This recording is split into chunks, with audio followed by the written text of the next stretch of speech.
Again, that is. So the ultimately, if we are going to look at, that is the main concern as a broad spectrum I'm talking about, that it lands up to be the behavior.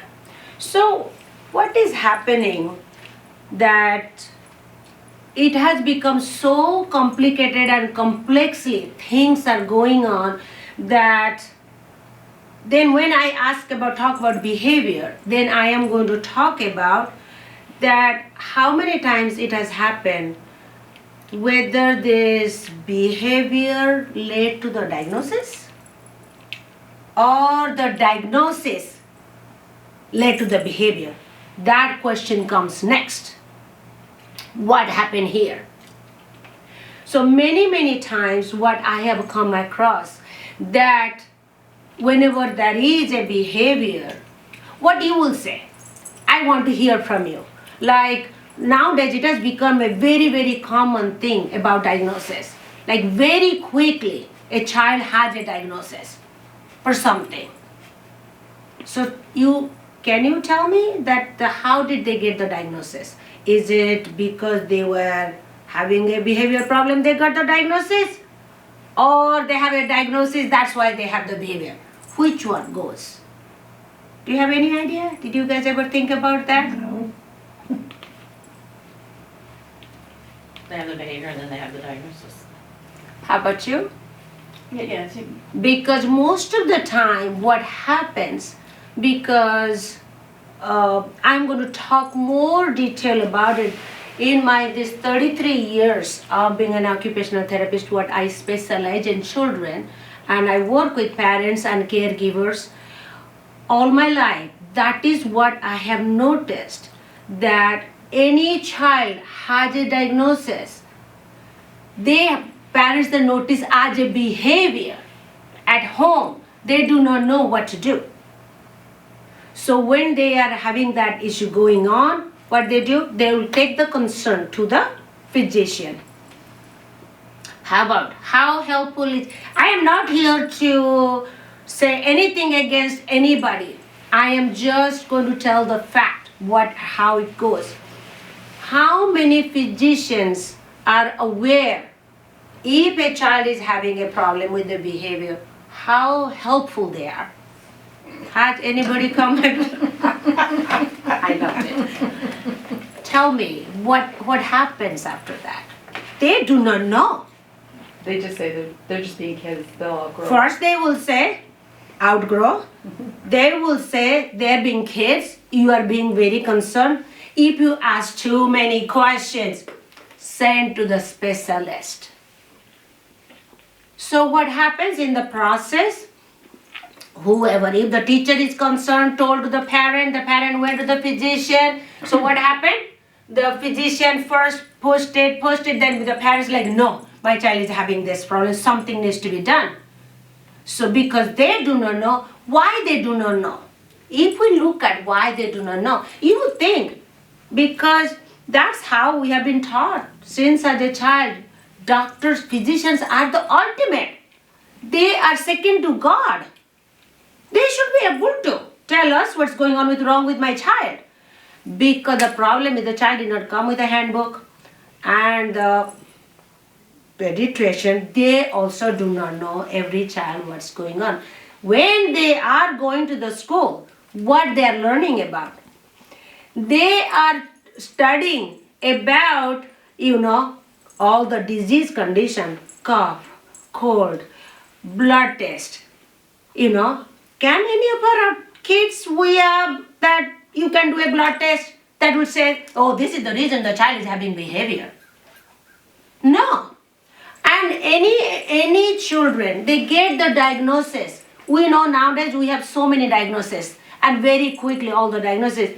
Has anybody gone have a blood test that did, oh, the child has autism? Nobody does the blood test to say that. That was the purpose in the beginning. We had the diagnosis because we need to do the blood test. We need to do X-ray, MRI, all those things to find out what's going on, to have a diagnosis so that we can have a medication, we have an infection. But now that doesn't happen. So what happened now? they went by the checklist. Somebody to get the diagnosis. I can give you an example because see, once I start talking 33 hours experience, can you imagine how much things I have I can tell you? I will go on. But I can tell you this much, one thing, one example, that whenever this happens, this is so frustrating because when I see a child, when they're coming to me and the mother or whoever comes, here is my kid, has the diagnosis. Do what needs to be done. And the first thing, my thing is, not the done, fix my child. I think you all probably come across that. If a child goes to school, because they do not know what to do. I cannot blame, but that's what they heard. They got the diagnosis. They have because of the behavior problem, whatever is going on, then we are supposed to fix. I said, that doesn't go like that. There is no switch that I'm just going to, your child is abracadabra like a zoo, fixed. It doesn't go there. We got to understand more. More to the story. It's not that easy and simple. I'll share about that even more in detail because that makes me very, how I'll say, emotional when I start talking about it because I see so many kids, so many parents, so many caregivers, so many special educators. They want to help children. They are lost. They do not know what to do. They are attending workshops. They are going to places. They are trying to understand. So over the years of that frustration led to something good with me because children will come here. I will work with them. But think about it. How many children I can reach? Because many times children, they don't even get a chance to come to me. Many parents, they don't even know because they are running around. They're trying to figure out what to do. But ultimately, I know if a teacher, a special educator, in the daycare, a grandma, a friend, whoever can be trained, they can understand, they can help children. So this is what led to which ultimately I'm going to give you more information because I can go on talking about it. There'll be no end to it. But how you are going to implement it, what you're going to do. Because we attend workshops, we write it down, we have this big thick a book, but how much we are able to implement. We agreed, we heard everything, but even though we want, we are not able to implement. That's the reason.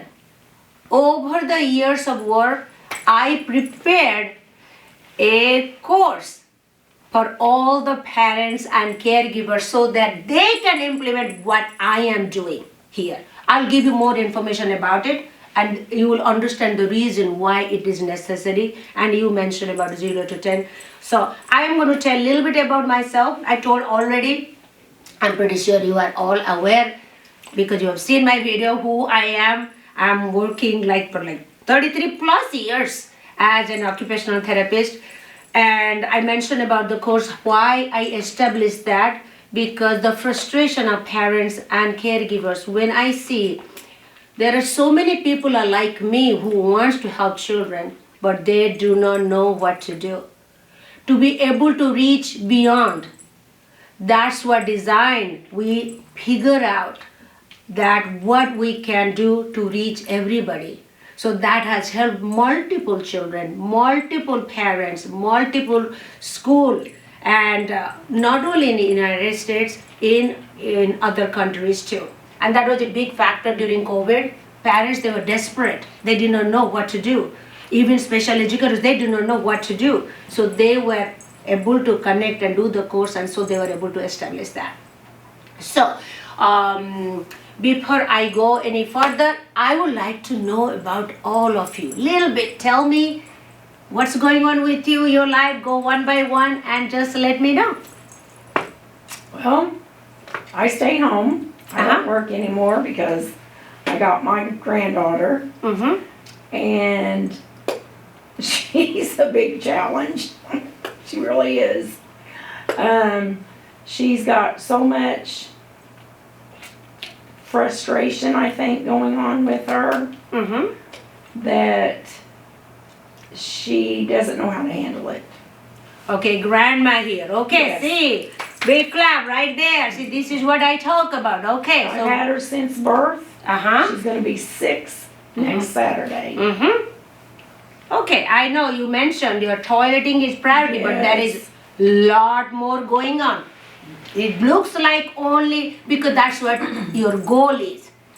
But there is much more to the story. I'll tell you about that in the process. Okay, please introduce yourself. I am caregiver for, Uh-huh. he's going to be 5. Been with him since birth. Little COVID baby.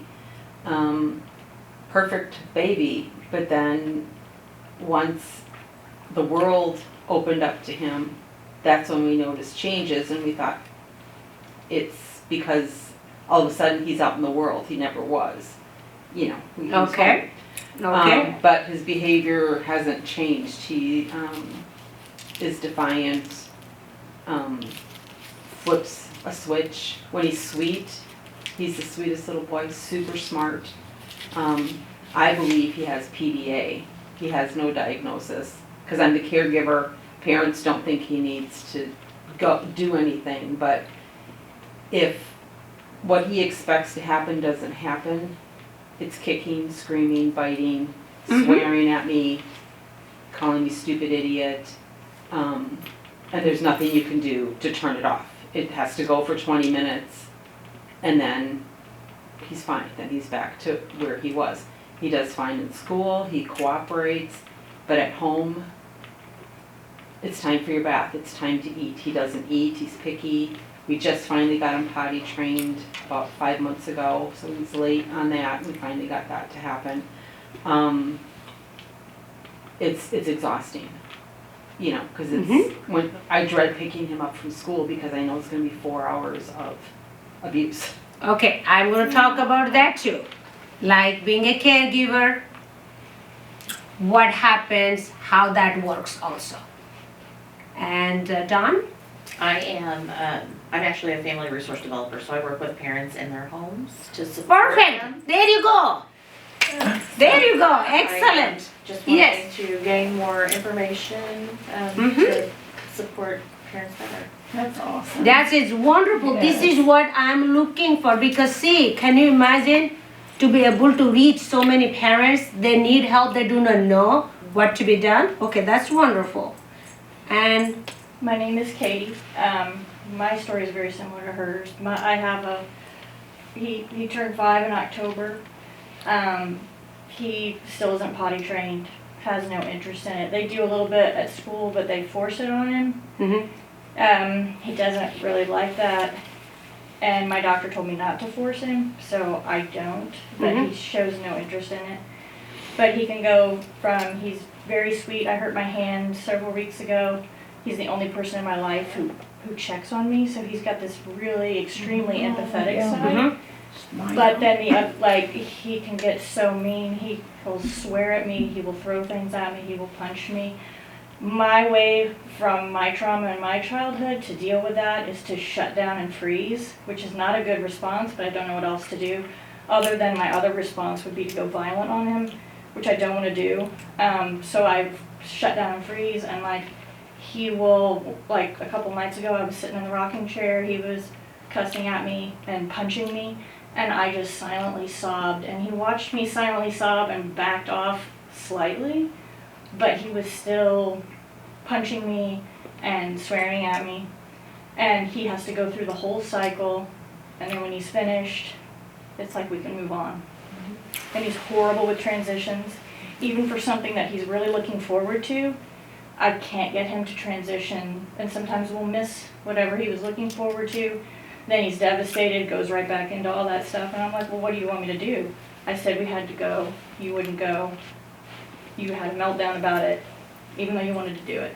So, okay, so what you just talked about, and like dreading to pick him up. He's such a lovely kid, but there is a reason how. So what you go through whenever you are personal emotions, what you go through. If I describe anxiety, panic, I do not know what's going to happen. If you have pain, goes to high up, start. So all these things are happening with you. How about you? When you are trying to train, how you feel? I get upset because, she's gonna be 6, like I said, and it's like, I don't want kids making fun of her at school, and because she does go in her pants at school, and they take her in there and make her clean herself up. And one day she come home, and I was like, oh my gosh, she had poop all over the front of her shirt, and I just started crying. I was like, oh my gosh, you stayed like that?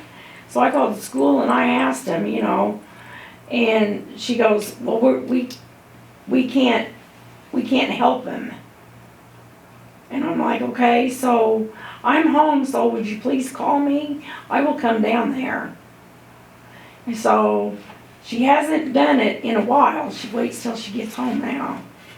Okay, that she tried to figure out a way. And I already, I heard what you are telling about, because you will figure out that why I'm asking all these questions, how we feel. There is a reason behind it, because your emotions, how you feel, that is impacting your child too. Right. That is it, because it's not just coming from somewhere. The trauma, what happened in your childhood, that's what you are experiencing, and that is the reflection also your child is going through too. You are feeling that.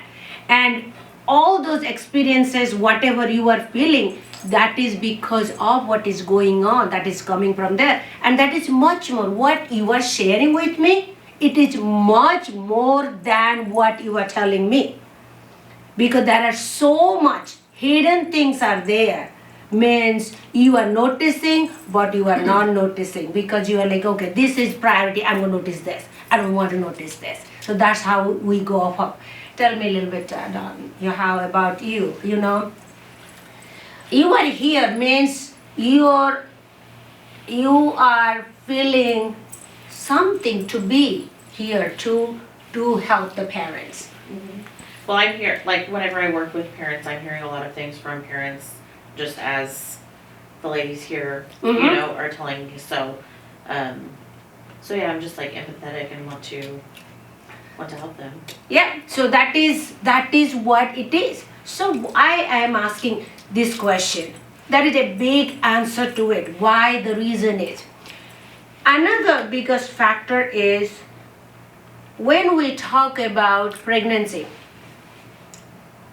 the parents, when they're pregnant, what was the situation? How was their pregnancy? Sometimes we say it was a perfect pregnancy, no problem. Mother had no problem. That's what we are thinking. Are we talking about food? Are we talking about that? How was the mental status? Does anybody have ever anybody looked inside the mother? The mental status, what was going on? Nobody did. Do we have anybody to look at to figure out the trauma? What trauma happened? Is it firing up? How about the environment? What is going on when the child is pregnant? Sorry, no, the mother is pregnant, no child. Mother is pregnant, What's the environment? What level of stress? What is going on? Because we are so focused on about the food, we don't even realize what else is going, the environment that is causing, how it is impacting. Because all these things, what I asked you, that is a very important link is there. Have anybody heard about connective tissue? The connective tissue, the fascia, which is the ultimate for everything. That we are going to talk about it a little bit here, which I elaborate more in the course which I have established, but I will introduce Subrat, who is a physical therapist for last more than 33 years and a healer and working on this connective tissue, and he will tell you a little bit about connective tissue, and you will get to watch the connective tissue, how important it is, and how I will come back, then I will address more and talk about it, how it impacts, what can be done. Okay?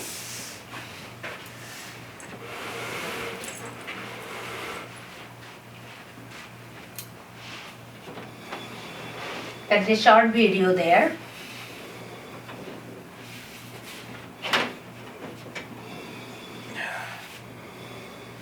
Yeah, it will be visible.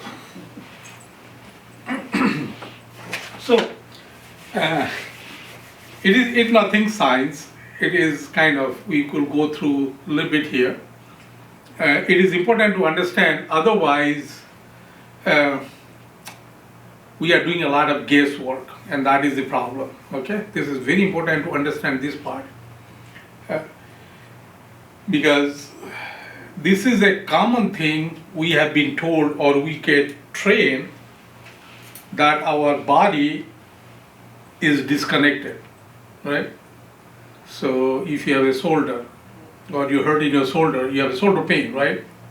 Okay, so your back hurts, you have a back pain. So if your neck hurts, neck pain, then your mind is separate, because you have all these specialists.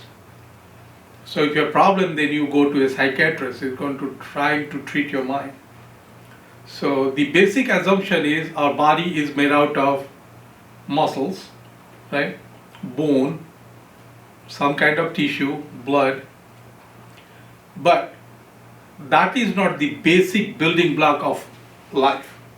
Okay? So the basic building block, so if I tell you how this building is made, so what is the basic building block of this building? Usually wood and paper, right? We have wood frame, and this drywall are mostly paper, okay? So if you go to Mexico or to India, you ask what is the basic building block over there, it'll be probably concrete, right? Concrete and bricks, something like that. So unless we understand the basic building block, we're not going to understand the whole thing. So the basic building block of life, so if we break our body down, so what is one thing? We are made out of what? Any guess? Is no right or wrong? Water. Yeah, water, but before the water has to stay somewhere. It is the cells, right?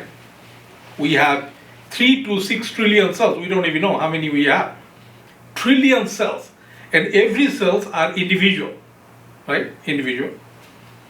But the cells are not floating in thin air. So the cells have to be connected some way, somehow. So imagine we have cells, and 3 to 6 trillion cells are like that. So that must be something connecting here. So like if you have seen in a hibachi grill or something like that, they can, for fun's sake, they will take a whole carrot, 3-dimensional, and they will use a knife to make it flatten. Have you guys ever seen that? So if we flatten ourselves, we'll get like a big flat sheet, cells everywhere, and in between, there is something is connecting, right? And that is the connective tissue. Or we have different name called fascia, or what the modern science, now they started acknowledging almost 5 years now. They disregarded for almost like 60 to 70 years. Because I'm about to show you a video, a part of the video, because this thing, when I talk, it takes me 3 days in a course, and I barely a few minutes, okay? So bear with me, a lot of information very little time. But it is understand, if you don't understand this part, we cannot really move forward, okay?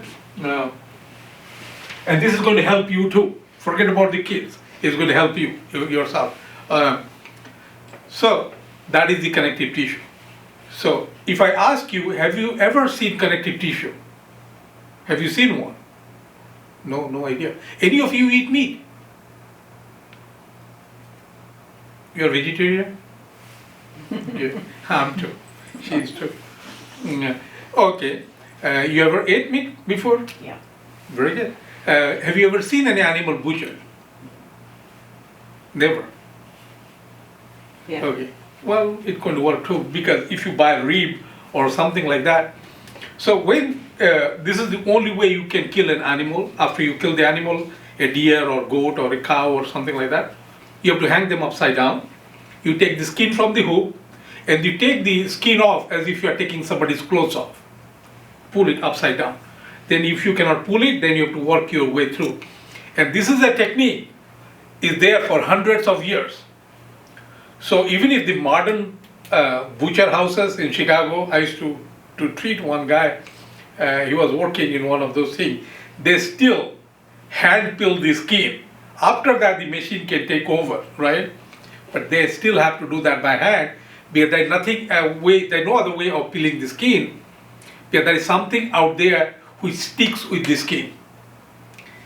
The hunters, they hate it. They call it as a silver skin, because the skin is the easy part to take it off.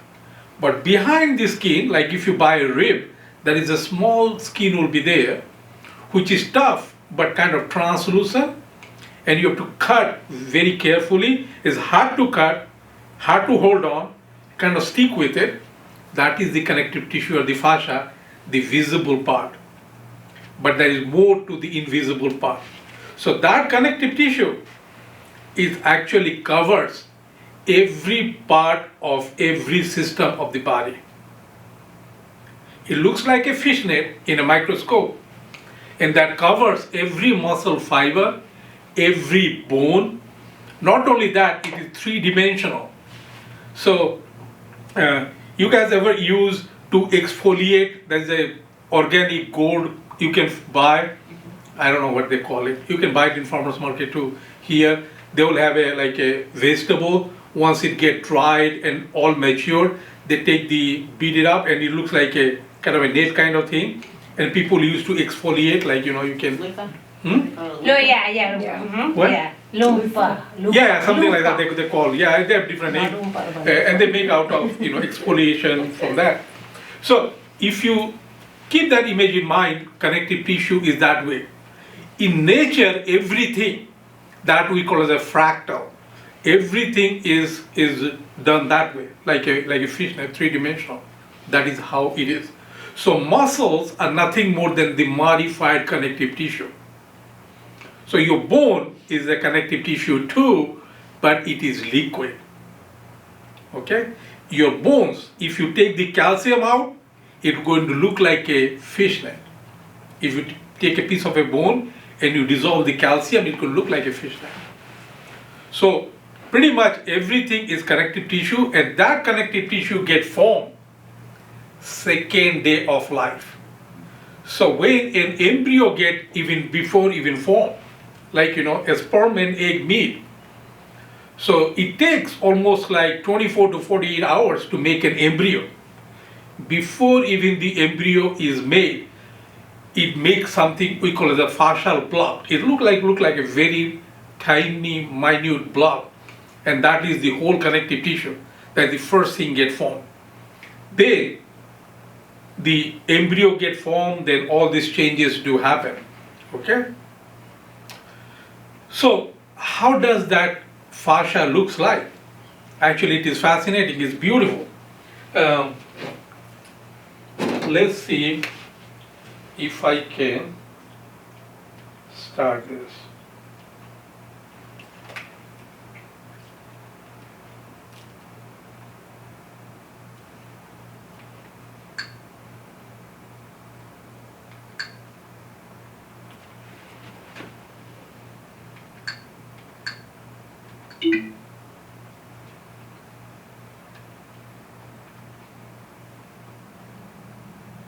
microscopic camera underneath the skin. So he's the first time, this is the original video of him. It's almost like 60 plus years back. So when he first actually started, nobody wants to deal with it. They just laugh at it. It's something new. What the heck? What is the big deal? So because when I was going to school, we know about connective tissue, but that is a packing material because we used to still study, even if today, we study cadaver, dead body. And the difference between dead and life is life itself. So you study a dead body and you apply that to life. That's why our whole medical system is so messed up. Okay, now they're catching on. But this is what you see, the white part, that is the connective tissue, and we'll go further and you can see all that. The notion of stratification and virtual space.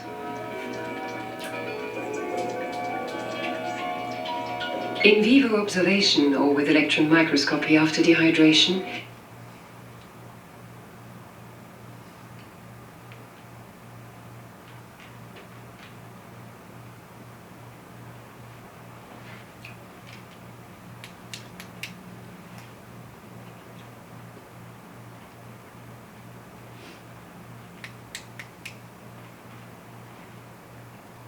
Do you see like that?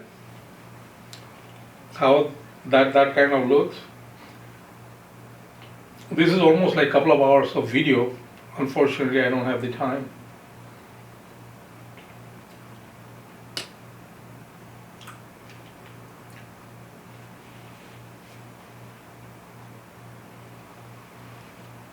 What it is telling you, like that is the skin, and also skin is also modified connective tissue.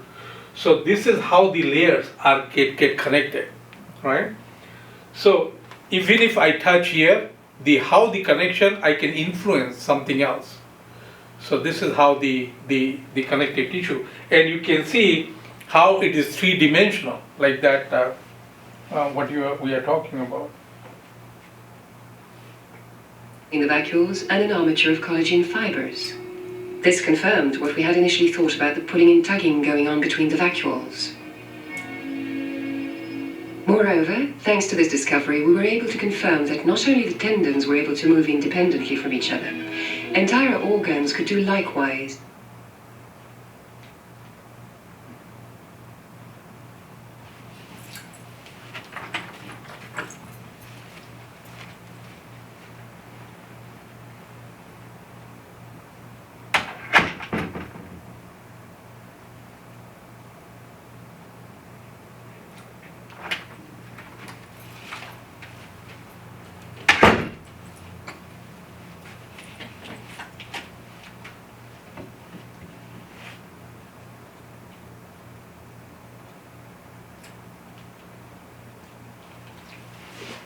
See how it looks like kind of a fiberglass?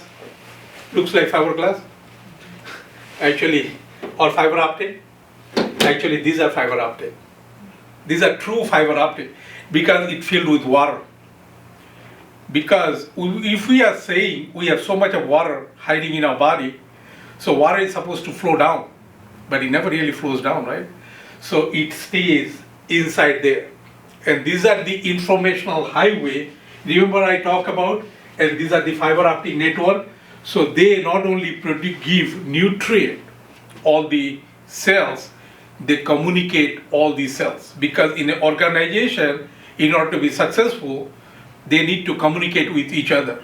So in military, like, if you are having a war, the first thing you do, you take out the communication towers. That's the first place you bomb. If you shut down the communication, nothing else is going to happen. Okay? And it is filled with water.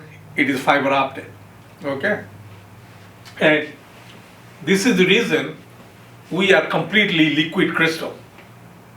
Without it is our whole body is liquid crystal. So the whole point of telling you all these things, because this connective tissue, which is our whole body, it gives us the structure. We are not supposed to be upright. We take our body for granted. We are not supposed to be upright. Because if you ask an engineer to make a human being, who have never seen a human being, and if you tell them, well, this is how it is going to be, they cannot make a human being, because we defy every engineering principle. Because when you have a taller building, you need to have a big base. But think about our ankle, they're very little. We are broad here. Not only that, we move too much. We can move forward, backward, sideways, and turn around at the same time.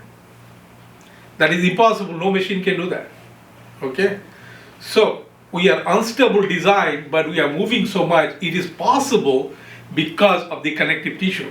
Because it's made out of two things. One is elastin, one is, which is have an elastic component, another is a plastic component. So it is strong, but then it is very flexible.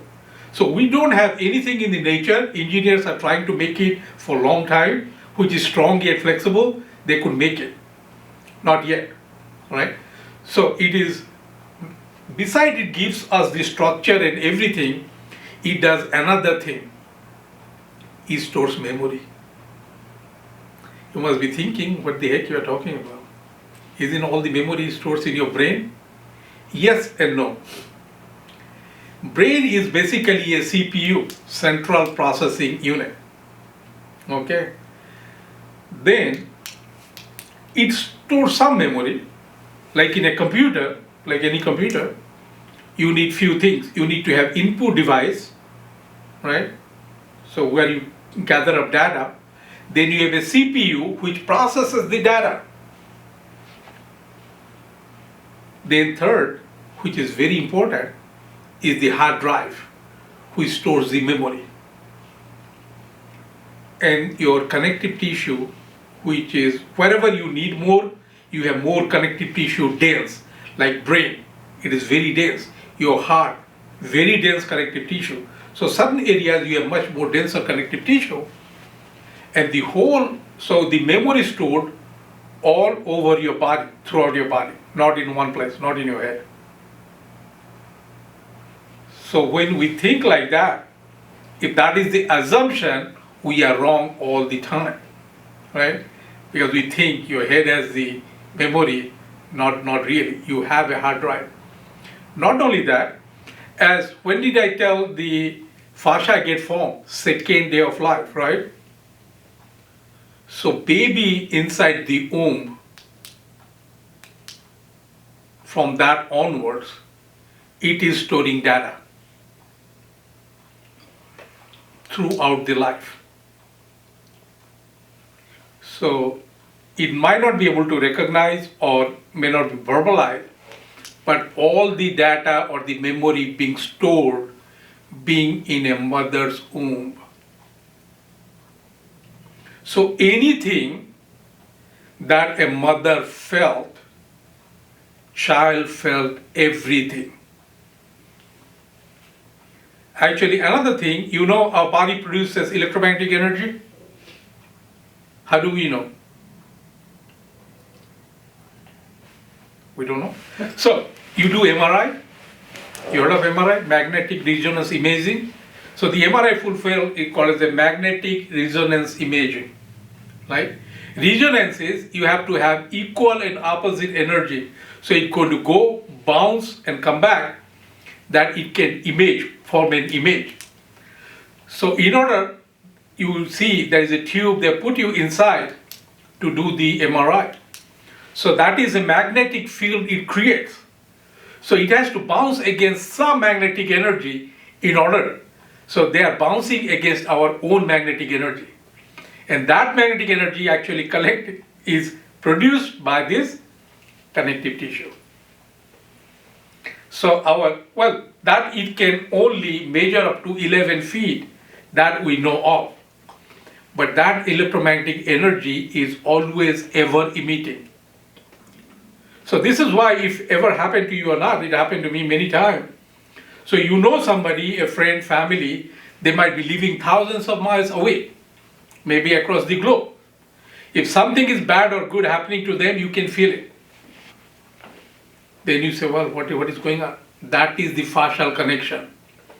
And this connection is more pronounced, more you are as a unit member.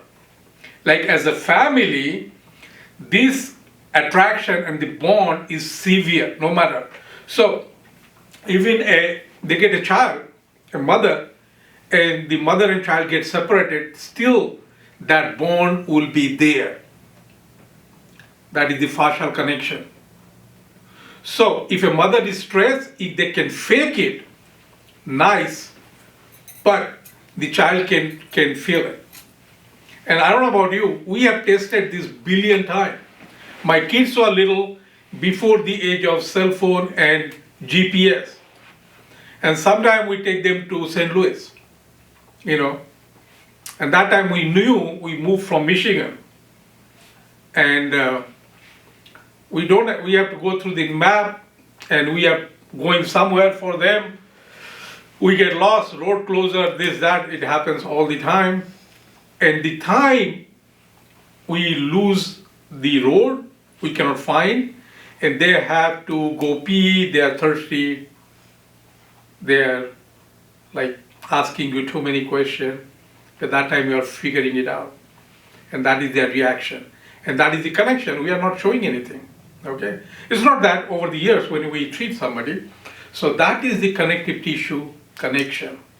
And again, when a child is born, the coop inside the womb, and child is giving birth, and you probably have already know how the child get born.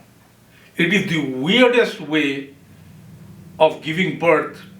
All animals, they get birth by that, even it's a natural birth. So the head is going to come down, and they'll be stuck there, upside down. Then the neck is going to rotate. Then the shoulder is going to rotate, like a lot of stuff. That is actually the nature unwinds them before delivery. And that experience of natural birth plays a huge role. Maybe she's going to cover some of that. I am not going to cover all that in detail. So when a child is not born that way, they lose out on many experience. Okay. Remember I told you we have the hard drive, we have the CPU and all these things. So something you'll be surprised to know that your eye does not see a thing. Would you believe that? Eye does not see anything. Your ear does not hear a thing. Your tongue does not taste a thing. In fact, we do not have any pain sensor in our body. We don't. So what it does, these are all sensors. Okay, they pick up the data. But the data goes to your brain, CPU, and it makes it useful. So if I give you a sheet of computer data, are you going to make any sense of it? If I give you 3-minute video and turn that into data, which will be zeros and one, it'll be probably 30-page long, zeros and one. I'll give it to you. They are useless, so what the heck you are giving me? But when I convert that data to useful, like a video of 3 minutes, you see the video and say, oh yeah, I know the video. So that's what our brain does, collect the data and combine everything together and make it useful for you. Not for me, not for her, not for her. And to make it useful for you, it pulls data from the library. Like it first, imagine I give you something to eat, maybe chicken. We have a chicken, roasted chicken, fantastic roasted chicken. We are probably all seeing chicken, right? Maybe you love chicken, so you'll be excited. But she's vegetarian, I'm vegetarian, she's vegetarian. I feel like throwing up. So it's the same thing, right? But we are experiencing different. It is useful for me. It is useful for you, but it's the same thing. That we call as a perception. And that thing can mess up how we perceive things, how we analyze, okay? And then she's going to cover some of that. So this is basically in a very, very short nutshell, hopefully I made some sense about the connective tissue. So you have to remember the connective tissue when you think about of yourself, your pain, your problem, and your child's pain, because it boils down to pretty much this is the basic knowledge we have to have before we can move forward. We hear the word like sensory processing disorder, autism, this diagnosis, that diagnosis. Yes, the diagnoses are there, the diagnosis is important to communicate, but to understand, unless we understand this, there'll be no way out. Okay, so that's all from my side for now. Okay, thank you. Thank you. Lot of information. Yes. Like, whoa, what he's trying to do, trying to make us scientists? We don't want to know. The whole important thing is, this is ultimately it boils down to the connective tissue holds all the memory. And because that's the fascia gets formed and the second day of conception, and that's why. Okay, one final thing. I forget. Oh no, he's still here. No, this is important, because I just remember, because to make it shorten up, I can forget something very important. Like, remember I told you anything that happened to us, our fascia get stored. Okay, so still, though you think we have unlimited amount of data storage, it is not that way. So your body chooses what to store and what not to store. So it only stores useful data. So what is useful? Trauma. So if you have a trauma, what trauma is not that what it is. So what you perceive as a trauma, it is going to store that. So nice thing is not going to store, and there is a reason behind it. Because trauma stops us doing stupid thing. Okay? So if you jump from a height and your ankle hurt or you break something, hopefully you're not going to do the same stupid thing again. You touch a fire as a child and you get burned, even if it's a little blister, that will be stored in your body, so you're not going to do that stupid thing again. But now you went to a nice restaurant, went for a vacation, you might have some memory, but your body is not going to store any of that, because it's not very useful. Nice thing, you're not going to. So your body, right or wrong, always trying to keep you safe. Well, that was very important point. I chose not to say that. Thank you. Yeah. Do you have anything else to say? No, that's it. Because can you imagine 3 days course he's trying to tell in this much? So ultimately this is what he just mentioned about the trauma, which we overlook, we don't realize. And that has happened, which will probably making sense to you, because this is what I come across when I'm talking to the parents, because they talked to the doctor, they did everything, but nobody ever asked what else happened with the mother. Pregnancy mother took care of herself, ate well, did everything, but what else was going on? What kind of fear was going on? I'll give you one story about this, which will make a lot of sense to you after hearing this. Because as I said, there is so much I can cover. One kid came to me, 5 years old. Both parents are school teacher. All the best care possible is they're providing. They don't understand unexplainable anger behavior again. They do not know what to do. That's how he comes to me. And very caring, wonderful parent. I took all the birth history and everything. So she's telling everything, and I said, do you have anything else to say? How was your pregnancy? I was very, very stressed.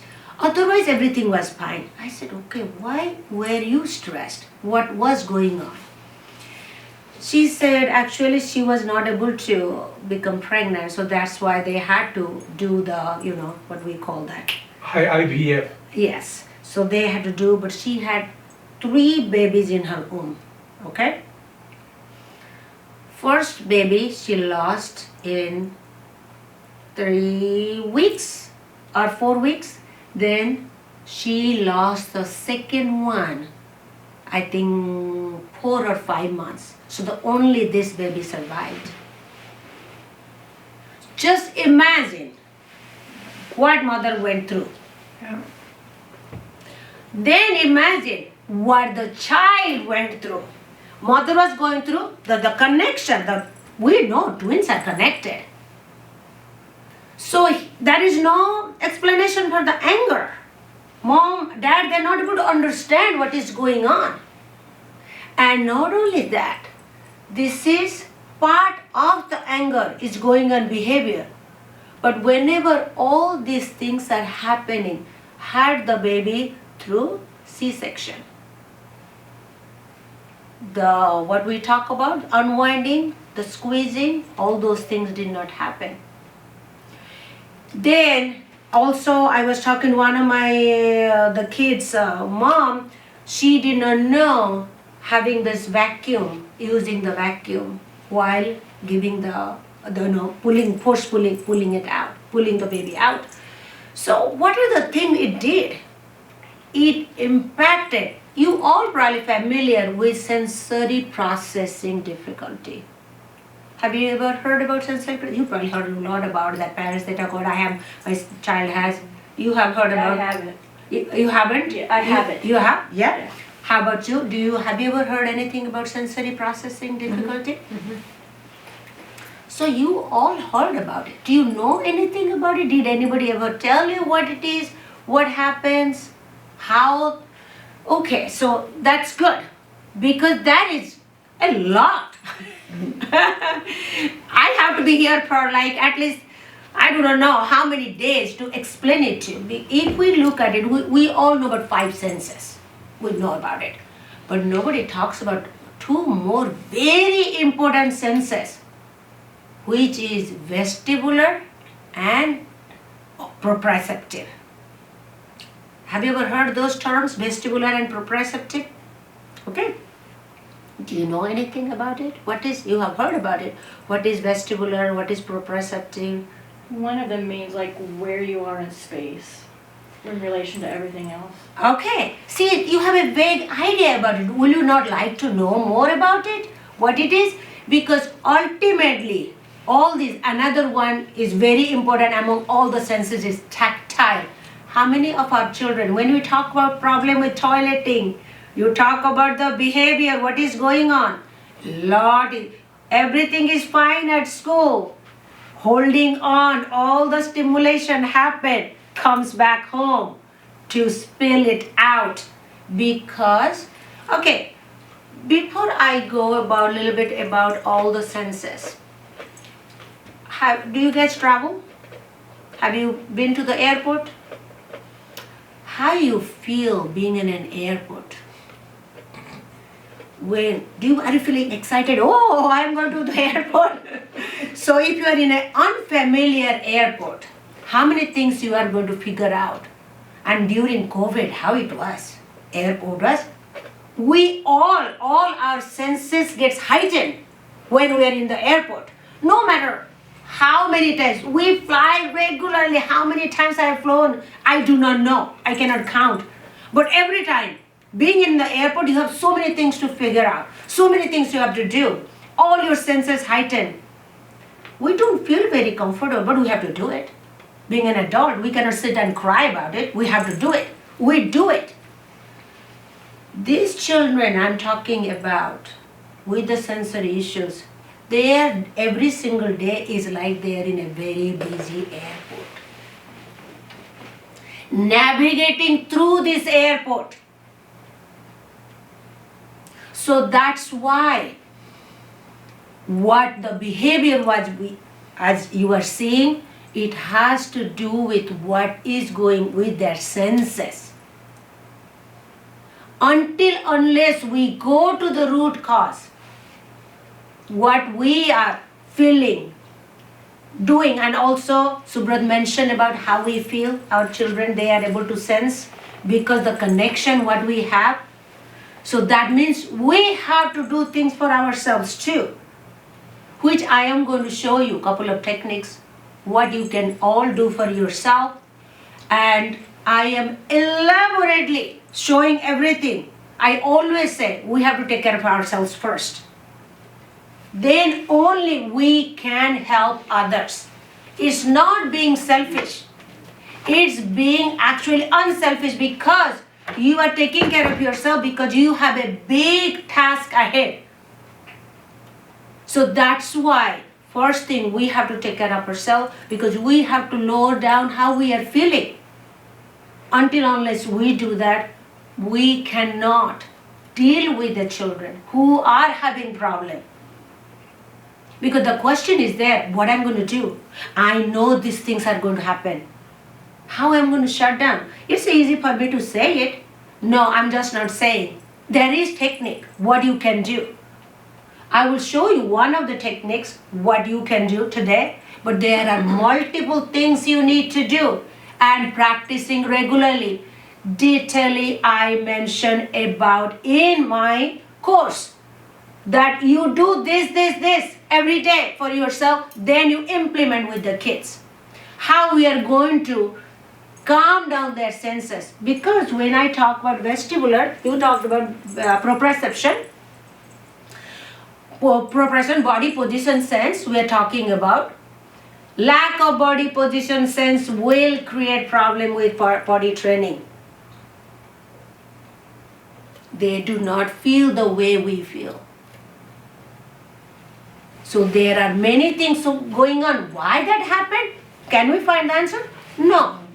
We cannot find the answer because then we have to look back. We are not trying to find out because to feel guilty. No, we are doing this to understand so that we can take action.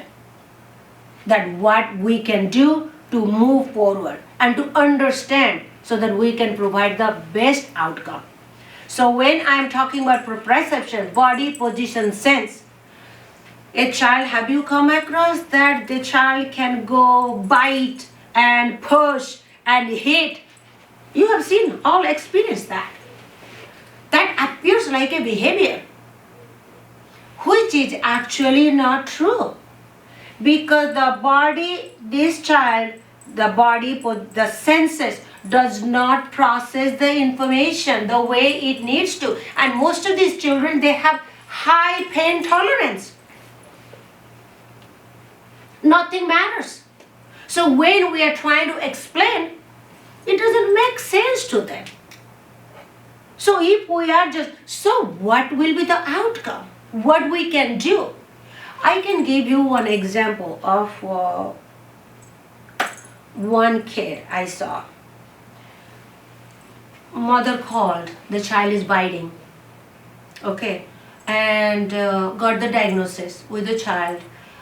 And so that's why the way I have designed also, I want to tell you this because what happened, what I need or saw over the years, I'll tell you the story, I will not forget. Over the years, what I saw that parents, the caregiver, whoever the person, they got the child, they wanted, because I'm a therapist, for the last 33 years, I should be able to fix their children.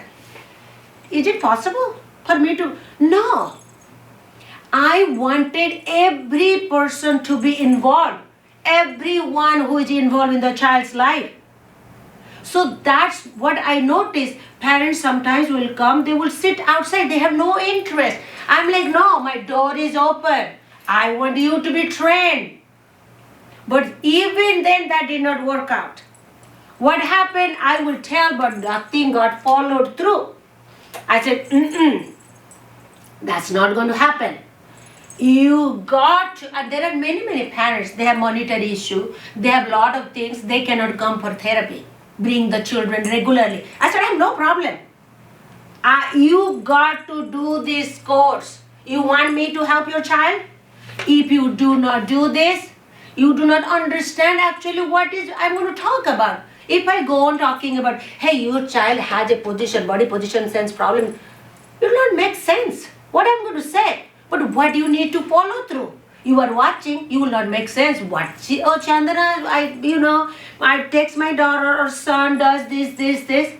But you didn't understand why I'm doing it. what's going on. If the child doing the sensory, whatever it required is necessary is doing, then it will be affected. Otherwise, like trying your child, granddaughter to be potty trained, to rewarding her without addressing her senses, what is going on, it's not going to work. Even though she knows the reward, but it is not going to work because there is much more to the story. It's just not that she loves to, mess up with her pants. She doesn't like it. But she's not able to control, she's not able to do it. So what is going on there? Same thing you said, the little boy you are seeing is fine, but all of a sudden, then he is sweet. So what triggered to that? Unless we address that. I can tell you without looking, there are a lot of sensory issues going on. Lot of things are going on that need to be addressed. If without addressing, the behavior is not going to change. We can just keep asking this question. So back to the little girl. So the little girl, so when I checked her, when she came, she is running around, doesn't like to go on the ramp. Doesn't like if you pick her up, any child is coming, I pick her up and lift. Oh, serious meltdown. She didn't like that. She doesn't like swing. Swing as long as like this. Not the swing I use. So that is a sign right there. She is being angry, she's hitting, she's kicking. Because her body is not able to process the information. She didn't like to be touched. All these things are going on. Her vestibular system is not working properly. The amazing thing, the moment applying the vestibular, doing what needs to be done, vestibular, she speaks now. Her changes happen so quickly. And not only that, she was not speaking. You cannot ask her to draw a line on the chalkboard. It was not making any sense for her to understand how to copy anything. It was so massive. But mother is very lucky that I was able to get hold of her and she is able to follow the program to do it at home before the age of 7. Because 7 is a crucial age.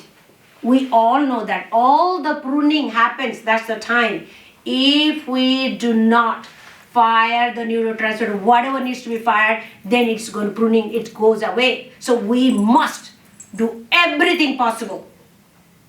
Yes, I have seen 33 years old too. I was able to help. Yes, that's a different story. But quicker, earlier we do. That's why we have early intervention. It's good, but are they doing what they're supposed to do? That's the case. That's the reason in the daycare, teachers, all. And I will also share a story about how in the school system, how that helped you. So the little girl now is a different person. She speaks, runs around. Of course, we have long way to go with her proprioceptive, she does. But it's just unbelievable. Like I look at her every time with amazement. I'm like, I know how change can happen, how quickly by intervening, because she was only 4 when I started, how quickly that can change a child's life. It is just mind-blowing. So we can all talk about it, go on talking about it, what can be done. And which I mentioned in the beginning, it's not possible for me to reach for every child. That's the reason I designed this course, which you guys will be getting a link. There is a special offer because of you, being coming here. And you can also help a lot of parents with that.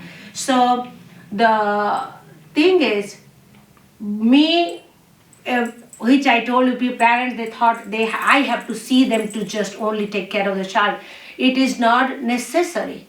This program, parents can do that themselves to have the success. I can also tell one of the parents, the little boy mom comes, goes, talks to the physician, and again, just behavior. This child is extremely bright. She explained to the physician didn't understand. What are you talking about? He's fine. He's all right. You are worried too much.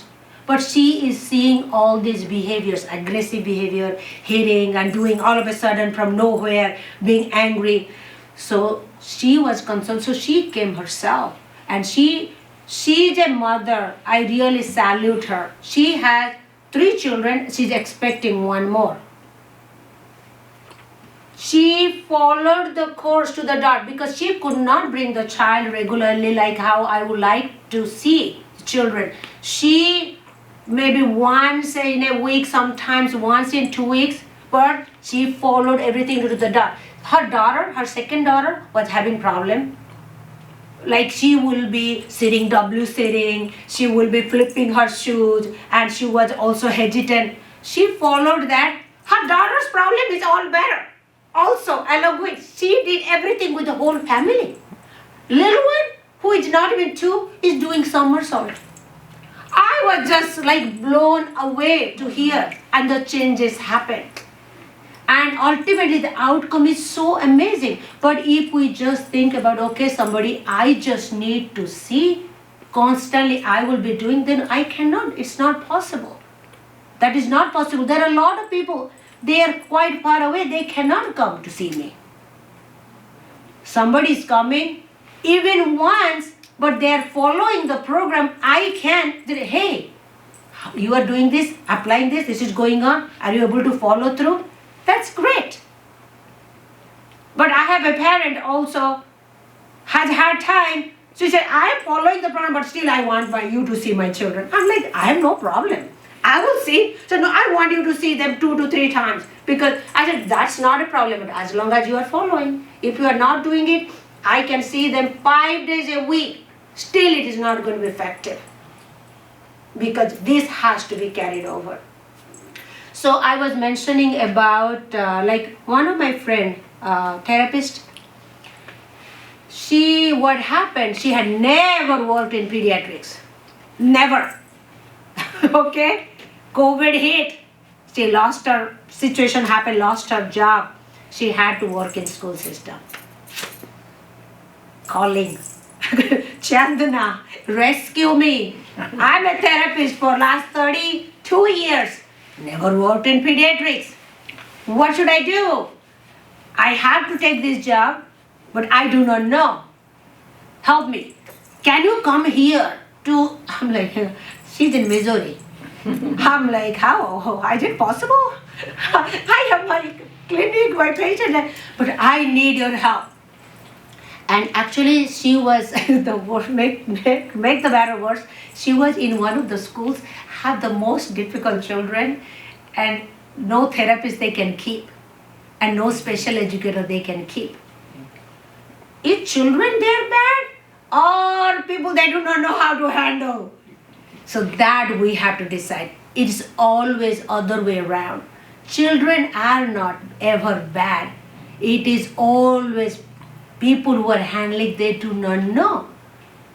Are they really don't want to know? No, they want to know, but they have never given the proper guidance.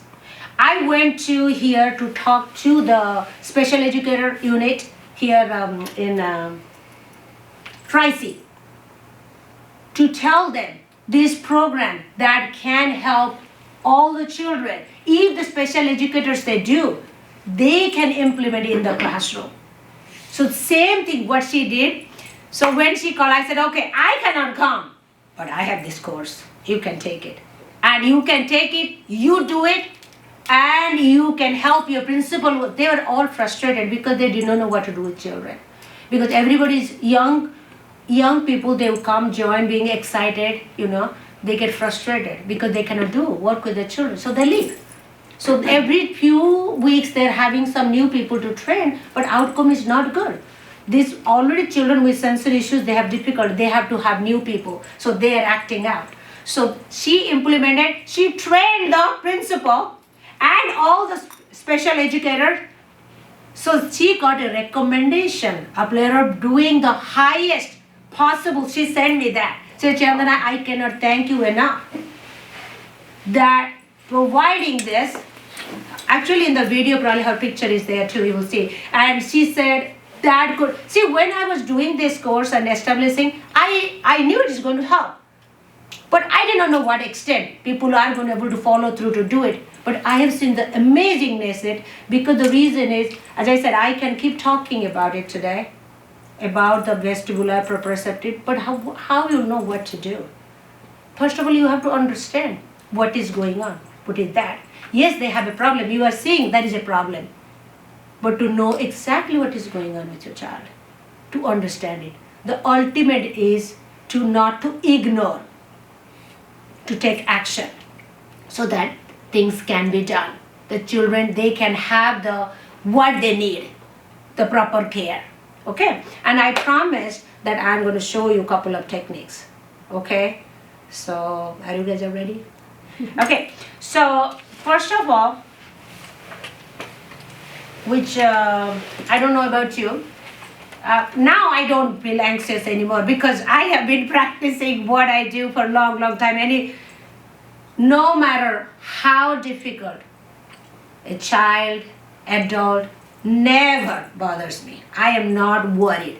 Like I was mentioning, about 33-year-old, diagnosis autism, bites, hits, and when the mother called to take appointment because he can only stay in assisted living, that also he's beating up everybody, so they did not know what to do. That was her ultimate. And mother is an occupational therapist.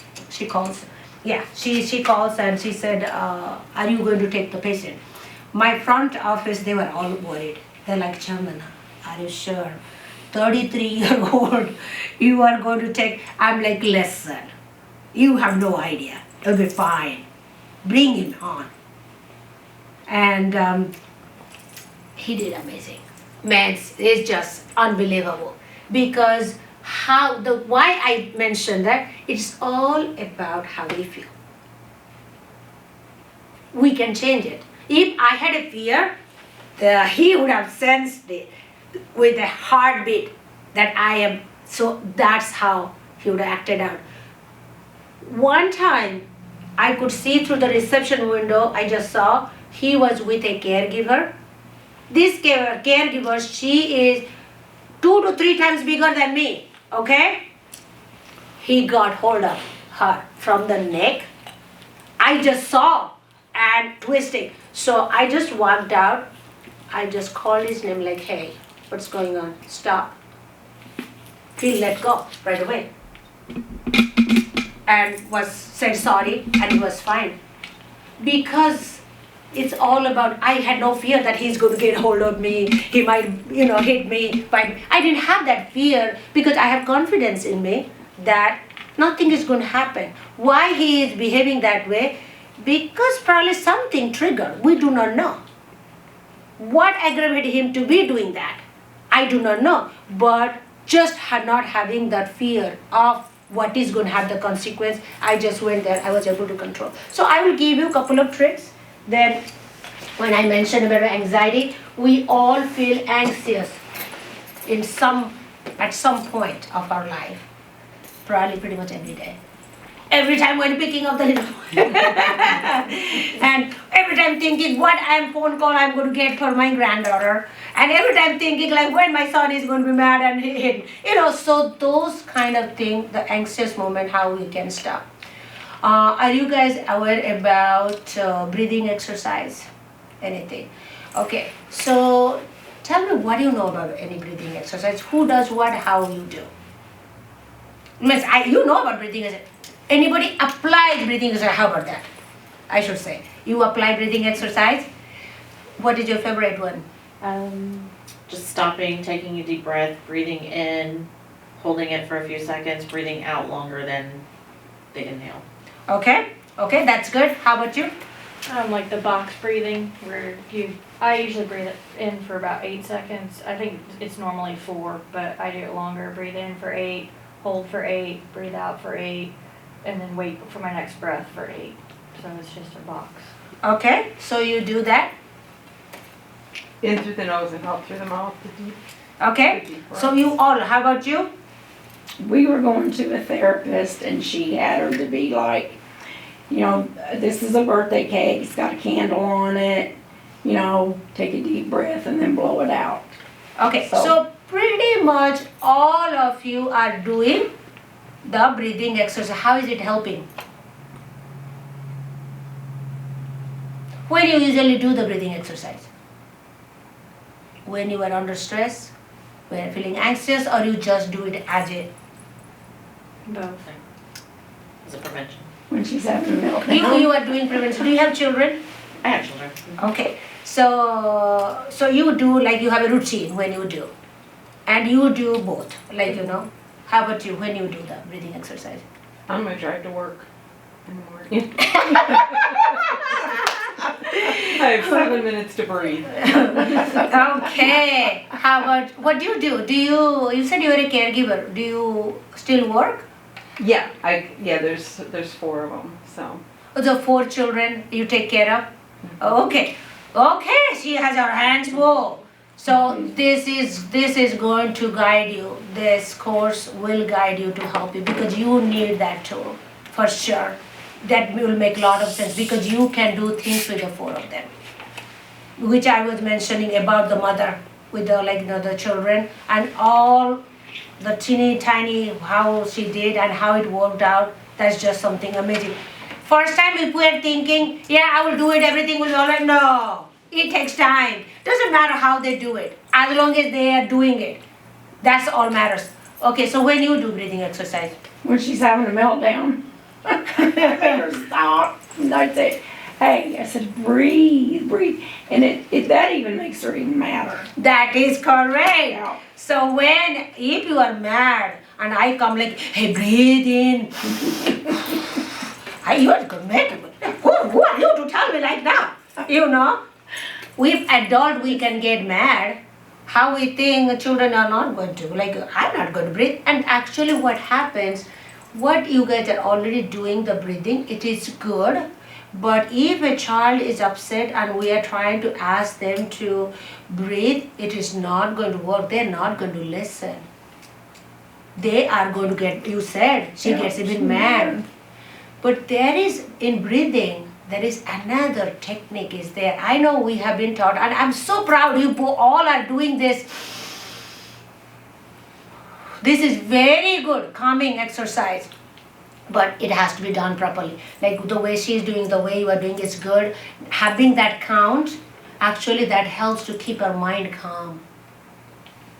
And breathing exercises, we need to do in a quiet moment. Driving is fine. Driving is fine because we can do during driving. Breathing exercise is good. But I will definitely say when you find a quiet moment with your eyes closed, that makes our senses all calm down, be centered. Okay, the most important of the breathing exercise, which is a very simple, easy exercise, but you guys all can do and you can apply to the children. You have to teach them.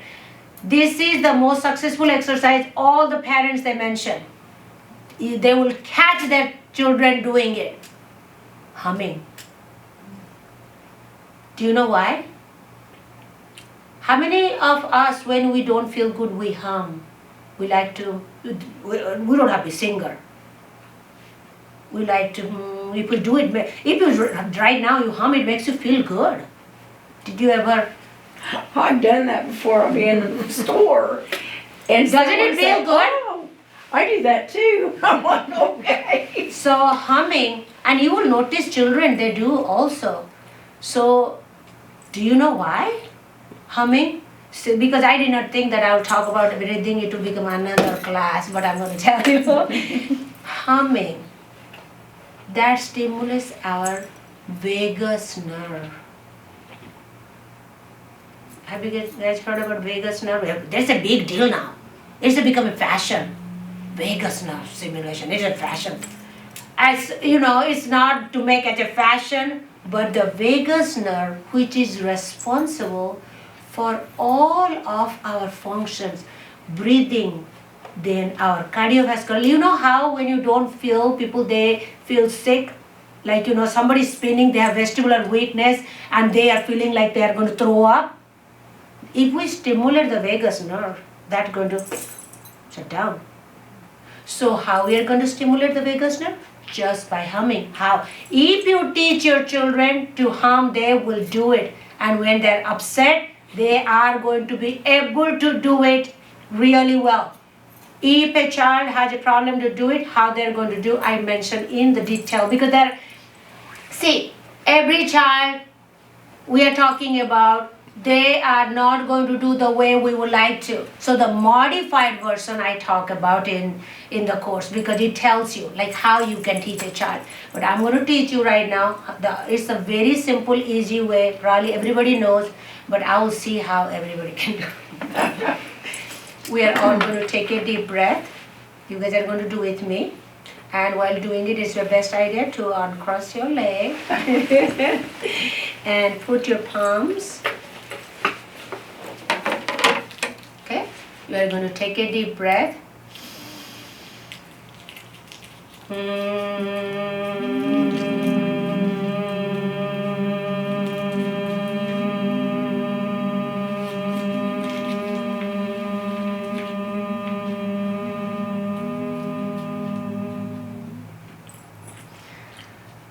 How are you all? And whenever you are doing breathing exercise, please do not have chewing gum in your mouth. Because you know why I am saying, because we are relaxing and all, you don't want to choke on and swallow. Not only that, you are not going to be able to fire all the things we need to fire to relax and stimulate the vagus nerve. We just did once. Did anybody have any trouble to do that, humming? You are able to do it? Because make sure to take a deep breath. It's a very simple and the most effective way I can talk about. And every child loves. I'm 2 years old, was doing humming. I was just like, okay, let's go do the exercise. I was like, okay, there you go. So we cannot complain that doesn't matter what diagnosis a child has. Every one of them, they have done it. They can do. Most of the time, we create limitation in our mind. The moment we realize that, I'm not trying to blame anybody. It is the fact. I'm not saying I'm perfect. We all have our imperfection, but the thing is, we got to understand that what we can change ourselves before we can create the environment better for the children to learn. So that humming is very, very important. That needs to be done. Anytime if you do, that is going to work. And the children, they learn themselves. If they are in a bad situation, they are going to do it. They are feeling distressed. That's what always parents say. Oh, my daughter was doing the humming today, and the teacher said in the school. And you will be surprised though. One more thing before I forget sometimes I have seen teachers, they try to teach the things at school. They got into trouble for that. Because they think it has to do with something they do not know. Why? That's a meditation. Must be something bad. I do not know, whatever their limitation in their mind is. They're thinking you are trying to change with the religion-wise, because meditation has nothing to do with the religion. It has to do with ourselves. But sometimes just the humming exercise, doing things, they have wonderful result, but that's the time we need to think. Am I going to stop telling people that because they thought in a negative way that don't do it? No, that's the time. It is time to educate, to tell them. If we provide them the information, they will understand that why you are doing and how effective it is, so that they can follow through the practice and they can do. Because I have seen people, when I go to like preschool and all, the teachers, they are following their meditation routine. In the morning, they will do the exercises before the kids are going to start. So that changes the whole day, how the children are going to learn. Yeah, I'm looking at a perfect world, That's my goal, which I have started the journey. Things are happening, not the way I would like to. All we want to move things to move faster is not going to happen. Like you saw, it's a free workshop, but all the seats should be full. How many people we have here? That's the struggle. People want. No, we have a lot of registration. That's what I told. 36, 37. 36 registration. And 4 people. But usually they have a better thing to do.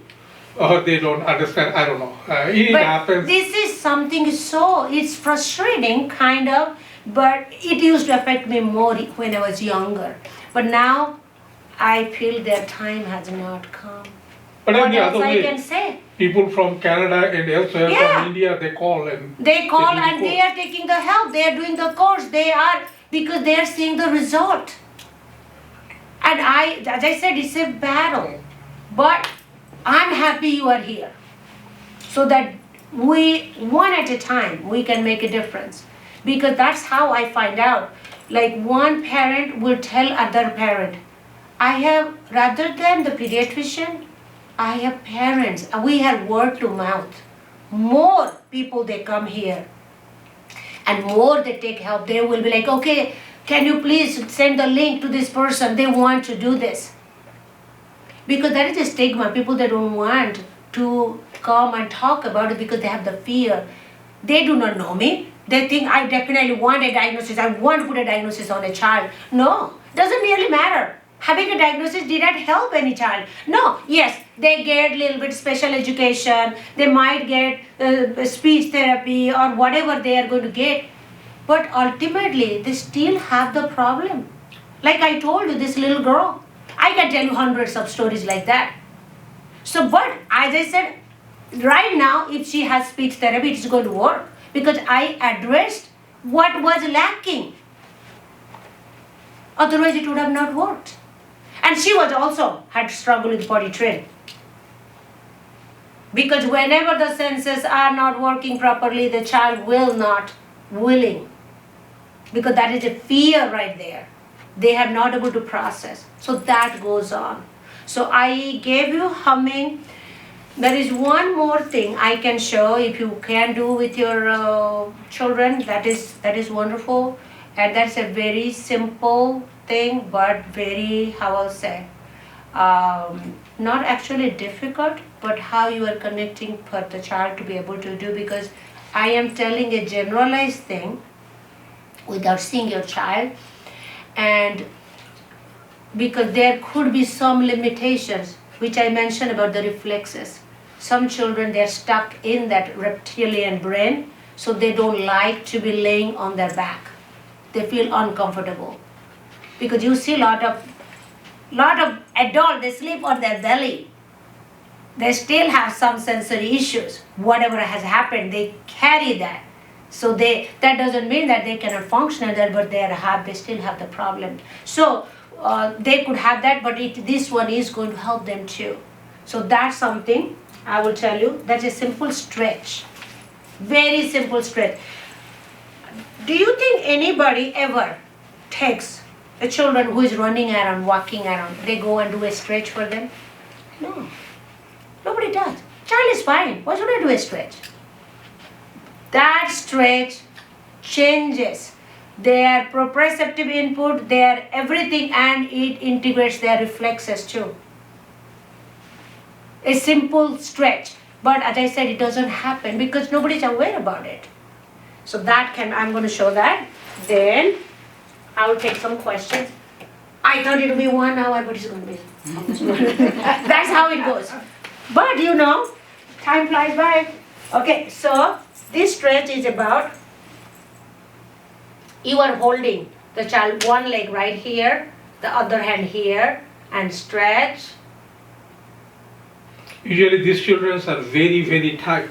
Yeah, extremely They're tight. extremely tight. But here you need to understand, we are not forcing anything. Yeah, just then you go, put your hand So one hand here, once another. you do like that, actually what is going to happen, you'll see this is going to, they're Go going to up. lift it up, Mhm. depending on their age.